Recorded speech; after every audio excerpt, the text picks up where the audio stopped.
Жайда өскен қиярдың бір жақсы жері осылайынан көрініп тұрады. Салбырап. Бұл теруге ыңғайлы. Ал жердегі қияр болатын болса, кішкене теруі қиындау. Өйткені пәлекті ақтарып, біраз еңкейіп еңбек ететін боласыз. Биылда ортап терген кезде көп терсеңіз. Мінекей жылыжайдың қиярының айырмашылықтары осы. Жағынан өнім беру осындай болады.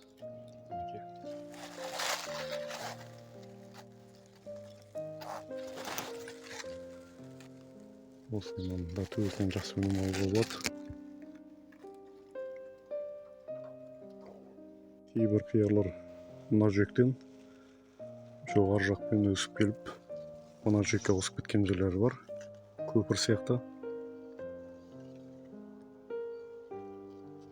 Осылайынан жүзім сияқты әдем болып салып тұр. Сосын жылыжайда өскен қиярды дәрімен өсіреді деген бізде ой қалыптасып кеткен. Дәрісін береміз, ауруларға қарсы шашамыз, өзіне керекті тыңайтқыштарын береміз, бірақ адамның денсаулығына зиянсыз дәрілерді береміз. Мысалға мен көрсетейін сіздерге, мінекей өзімнің қиярымды қазір арасын үйсіп жеп тұрам. Бісміллә.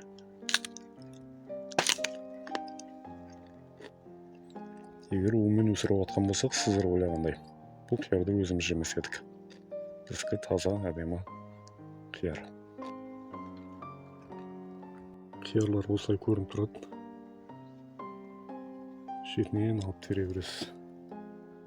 Үзуге жарамды түйіндерін. Осылай тастап кете бересіз.